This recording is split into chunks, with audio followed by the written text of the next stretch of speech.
निकट भविष्य में दुनिया भर में सिंकहोल बनने लगते हैं जो विस्फोट करते हैं और इन गड्ढों से विशाल मॉन्स्टर जिन्हें रीपर कहा जाता है वह बाहर आते हैं और इंसानों का पीछा करते हैं ताकि उन्हें मार सकें। गोलियां उन्हें नुकसान नहीं पहुंचाती, इसलिए सेना भी समाज को बचाने में नाकामयाब है। अंततः लोग ऊंचाई पर रहते हैं क्योंकि उन्हें पता है कि ये मॉन्स्टर 8000 फीट पर जम जाते हैं, इसलिए बचे हुए लोग ऊंचे इलाकों में जाने लगते हैं ताकि एक नई जिंदगी शुरू कर सकें।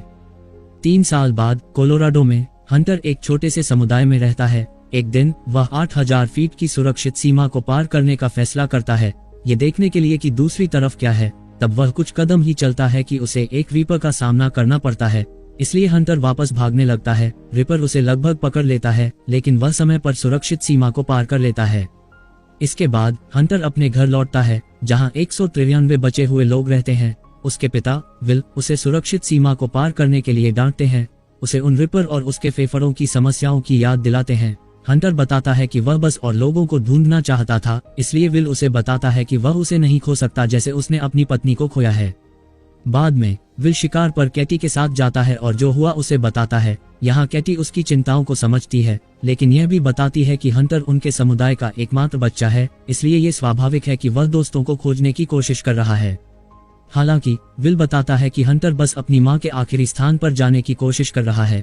इस बीच वैज्ञानिक निना गोलियों पर प्रयोग कर रही है और उन रीपर की खाल पर परीक्षण करती है क्योंकि आम गोलियों का उन पर कुछ खास असर नहीं होता है। उस रात विल सुनता है कि निना अभी भी गोली चला रही है। तब उसे गुस्सा आता है क्योंकि उसे अपनी पत्नी की याद आती है जो एक विशेष मिशन पर गई थी और मारी गई थी। तभी अचानक वह हंटर को खांसते हुए सुनता है और लड़के के कमरे में दौड़ता है ताकि वह उसकी सांस लेने वाली मशीन का फिल्टर बदल सके। जल्द ही हंटर शांत हो जाता है और फिर से सो जाता है, लेकिन पता चला कि वह घर में आखिरी फिल्टर था। तब विल कुछ नक्शों को देखता है, ये सोचते हुए कि फिल्टर खोजने के लिए सीमा को पार करना कितना कठिन होगा। अगले दिन हंटर के जन्मदिन पर विल समुदाय का आखिरी मैक एंड चीज का डिब्बा लाने में सफल होता है ताकि अपने बेटे को एक ट्रीट दे सके। जब वे खाना बनाते हैं, हंटर सोचता है कि वे अब रेडियो का उपयोग क्यों नहीं करते। विल बताता है कि उन्हें बिजली बचानी है, इसलिए वे अन्य कैंप के साथ कम्युनिकेशन के लिए झंडे का उपयोग करते हैं। उस रात हंटर फिर से खांसने लगता है और विल को उसे एक इंजेक्शन देना पड़ता है। जब हंटर फिर से सो जाता है, विल निना से मिलने जाता है और बताता है कि वह सुबह बोल्डर जाएगा ताकि अपने बेटे के लिए फिल्टर खोज सके। वह दावा करता है कि उसने एक सुरक्षित रास्ता पाया है, लेकिन निना उस पर विश्वास नहीं करती क्योंकि उसे वह क्षेत्र याद है। ये पता चलता है कि उसका पुराना लैब बोल्डर में है और विल चाहता है कि वह उसके साथ आए क्योंकि उसने वर्षों तक रीपर्स पर शोध किया है और अपनी पिछली यात्रा में वह जीवित रही है। लेकिन निना बताती है कि वह केवल भाग्यशाली थी और विल की पत्नी उस यात्रा के दौरान मर गई थी। अब हार मानने से इनकार करते हुए विल उसे एक खदान के बारे में बताता है जो पहाड़ों के माध्यम से जाती है, लेकिन निना सोचती है कि यह और भी बुरा है क्योंकि रीपर्स उन्हें वहां फंसा सकते हैं, जिस कारण वह वहां जाने से मना कर देती है। विल के जाने के बाद निना एक कंपास पर काम करती है, लेकिन वह विल की पत्नी की मौत के बारे में सोचने से खुद को रोक नहीं पाती, जिससे वह आंसुओं में बह जाती है। इस बीच विल एक पड़ोसी से हंटर की देखभाल करने के लिए कहता है। फिर वह हथियारों की दुकान में जाकर कई हथियार खरीदता है। तब कैटी वहां आती है और उसे बताई कि वह उसके साथ जा रही है। अब निना भी हार मान लेती है और आने के लिए सहमत होती है, जबकि कैटी का मजाक उड़ाती है क्योंकि उसके पास कोई अनुभव नहीं है और वह सिर्फ उन पर बोझ बनने वाली है। थोड़ी देर बाद विल हंटर से अलविदा कहता है और वादा करता है कि वह वापस आएगा, लेकिन लड़का बताता है कि उसकी मां ने भी ऐसा ही कहा था। अंततः तीनों निकल पड़ते हैं और निना कैटी के प्रति रूड बनी रहती है, इसलिए विल उसे उसके साथ अच्छा व्यवहार करने के लिए कहता है। निना फिर बताती है कि reapers high frequency electromagnetic pulse को छोड़ते हैं और उसका कंपास उन्हें आधे मील के भीतर पहचान सकता है। लंबी पैदल यात्रा के बाद वे एल्बा फायर रोड और 8000 फीट की सीमा पाते हैं। जब कंपास पुष्टि करता है कि आसपास कोई रिपर नहीं है, तो तीनों सीमा पार करते हैं और नीचे जाने लगते हैं। कुछ ही समय बाद उन्हें कुछ अबैंडन ट्रक मिलते हैं, इसलिए वे आपूर्ति के लिए उनकी खोज करते हैं। तब उन्हें कुछ फ्लेयर, गोला बारूद और एक ग्रेनेड लॉन्चर मिलता है जिसका उपयोग कैटी जानती है। वहां निना भी एक रीपर का नमूना इकट्ठा करने में समय लगाती है। जब कैटी उसे जल्दी करने की कोशिश करती है तो एक बहस होती है जिसमें निना कैटी पर विल के पास जाने की कोशिश करने का आरोप लगाती है। ये सुन अब गुस्साए कैटी उसे एक ट्रक के खिलाफ धकेल देती है और याद दिलाती है कि निना ने कैटी की सबसे अच्छी दोस्त को मार डाला है जो विल की पत्नी थी। तब दोनों एक दूसरे को घूंसे मारने लगती हैं और विल को उन्हें अलग करना पड़ता है इससे पहले कि यह और बुरा हो जाए। बाद में तीनों आगे बढ़ना जारी रखते हैं और जंगल में घोड़ों का एक झुंड देखकर आश्चर्यचकित होते हैं, जिसका मतलब है कि रीपर्स केवल इंसानों पर हमला करते हैं। अंततः वे अल्टा विस्टास की एरिया पहुंचते हैं, जहां वे सुरक्षित रूप से खदानों तक पहुंचने के लिए चेयरलिफ्ट का उपयोग करने की योजना बनाते हैं। उसी समय निना का कंपास बताता है कि पास में एक रिपर है और वे कुछ ऐसा देखते हैं जो जंगल के पेड़ों को हिला रहा है। तब विल तुरंत लिफ्ट के ऊपर चढ़ता है और बैकअप जनरेटर को सक्रिय करने पर काम करना शुरू करता है, जबकि लड़कियां जमीन पर कवर देने के लिए रुकती हैं। जब कैटी रिपर को करीब आते हुए देखती है तो वह कुछ ग्रेनेड दागती है जो कुछ विस्फोट करते हैं, लेकिन रीपर को कोई नुकसान नहीं पहुंचाते। पर विल जनरेटर को कनेक्ट करने में सफल होता है और निना स्विच दबाती है, फिर एक कुर्सी पर बैठ जाती है जहां विल तुरंत उसके साथ चला जाता है। तब वे रीपर पर गोली चलाते हैं जब वह करीब आता है, जबकि कैटी टॉवर पर चढ़ने की कोशिश करती है। अब रिपर के केबल्स पर कूदने से कुर्सियां हिल जाती हैं।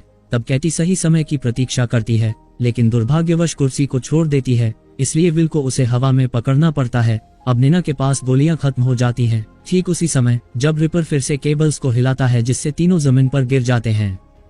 तब वे तुरंत भागने लगते हैं और मॉन्स्टर के पकड़ने से ठीक पहले 8000 फीट के क्षेत्र में पहुंच जाते हैं।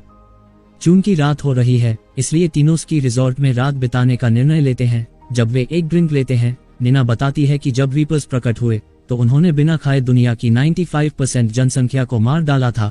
शिकारी खाने के लिए मारते हैं, लेकिन रीपर्स इंसानों को मजे के लिए मारते हैं और अन्य जानवरों पर हमला नहीं करते हैं। तब यह बात उसे सोचने पर मजबूर करती है कि क्या उन्हें विशेष रूप से मानवता को खत्म करने के लिए भेजा गया है। जब लड़कियां सो जाती हैं तो विल को अपनी पत्नी के साथ हुई आखिरी बातचीत याद आती है, जिसने वास्तव में निना की क्षमताओं पर भरोसा किया था कि वह रीपर्स को मारने का कोई तरीका खोजेगी। अगले दिन समूह अंततः उस खदान तक पहुंचता है जहां विल काम करता था। वह बताता है कि सुरंग के दोनों छोर 8000 फीट से ऊपर हैं, लेकिन निचले स्तर सुरक्षित सीमा के नीचे जाते हैं।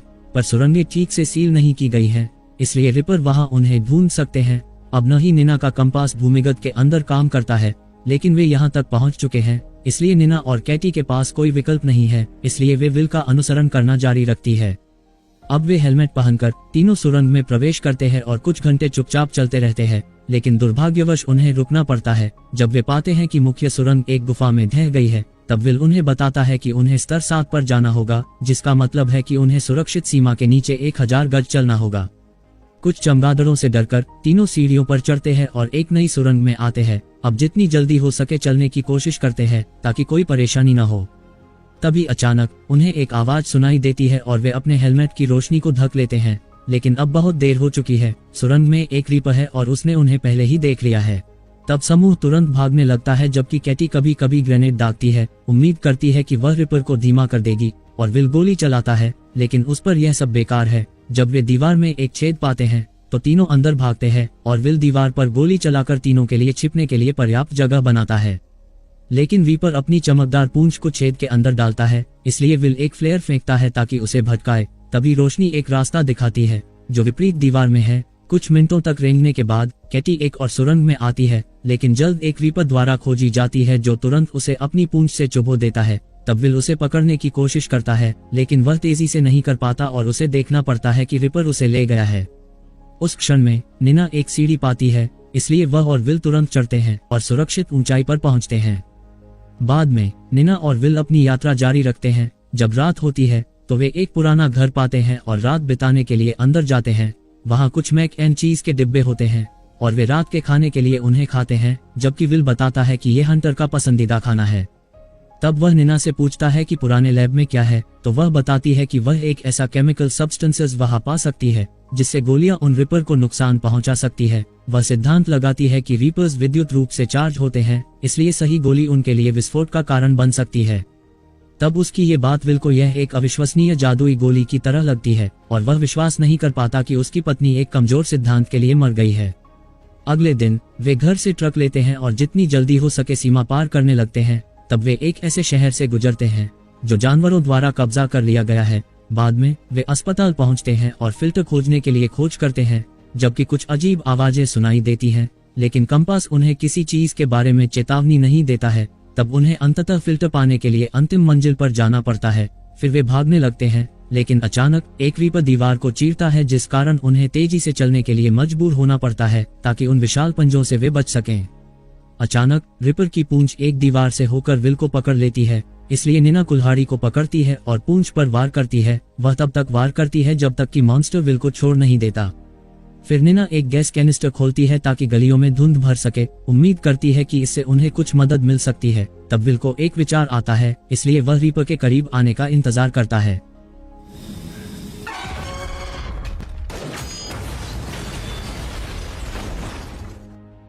रिपर अब नहीं हिल रहा है, लेकिन वे सुनिश्चित नहीं हो सकते कि वह मरा है या बेहोश है, इसलिए उन्हें जल्दी करनी होगी। अब विल वापस जाने की इच्छा करता है, हालांकि निना उसे अपने लैब में मदद करने के लिए मनाती है ताकि वह अपनी गोलियां बना सके।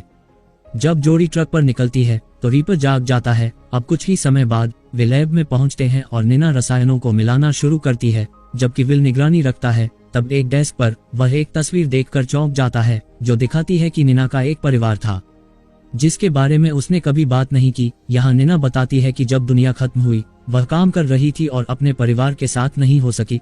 उसे हर दिन गिल्टी महसूस होती है क्योंकि उसके बेटे का उस दिन एक फुटबॉल खेल था और उसने उसके साथ जाने का चुनाव नहीं किया था।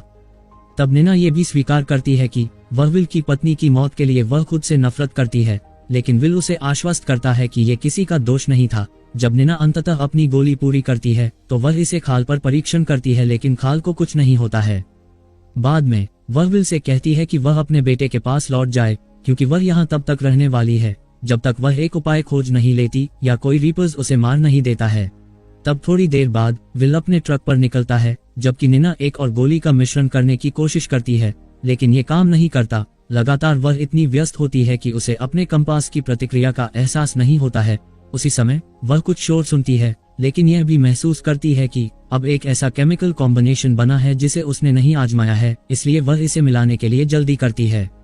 इस बीच ट्रक गलती से एक टायर पॉप करता है और नियंत्रण खो देता है। अब विल कुछ क्षणों के लिए बेहोश होता है, लेकिन जब वह सुनता है कि एक रिपर आ रहा है तो वह जाग जाता है। तब उसे ट्रक की खिड़की को किक मारकर बाहर निकलना पड़ता है और ताकत से भागना पड़ता है, क्योंकि रिपर उसका पीछा करता है। पहाड़ी पर चढ़ना उसके शरीर के लिए कठिन है और जब वह सुरक्षित सीमा को पार करने वाला होता है तो एक दूसरा रिपर उसका रास्ता रोकता है।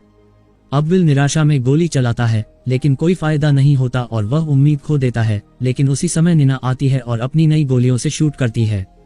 जल्द एक अजीब विस्फोट होता है जो धुएं और विद्युत चार्ज से भरा होता है। तब निना जल्दी से सभी रीपर्स पर गोली चलाती है, उन्हें कुछ ही सेकंड में मार देती है। अब भले ही वे भागने की कोशिश करते हैं, लेकिन अब वे बच नहीं सकते हैं। फिर वह रीपर के शरीर का एक टुकड़ा उठाती है और विल को यांत्रिक भाग दिखाती है, ये पुष्टि करते हुए कि ये जीव रोबोट हैं जिन्हें इंसानों को मारने के लिए प्रोग्राम किया गया था। जब विल पूछता है कि इन्हें किसने भेजा, निना का अनुमान है कि यह एलियंस है। बाद में जब जोड़ी अपने कैंप में लौटती है, विल हंटर से मिलता है और निना एक समुद्री डाकू का झंडा उठाती है, यह घोषणा करने के लिए कि उसने लड़ने का एक तरीका खोज लिया है। कुछ दिन बाद जल्द ही बचे हुए लोग विशेष गोलियां बनाने के लिए इकट्ठा होते हैं। लैब में निना रिपर के ढांचे को रखती है ताकि वह उन पर और शोध कर सके। जब सभी लोगों को हथियार मिलते हैं तो बचे हुए लोग जंगल में जाते हैं और जितने संभव हो सके रीपर्स को मारकर मानवता को बचाते हैं। लेकिन एक रात विल और निना दूरबीन से आकाश को देखते हैं और पाते हैं कि 3 रहस्यमय रोशनी पृथ्वी की ओर आ रही हैं।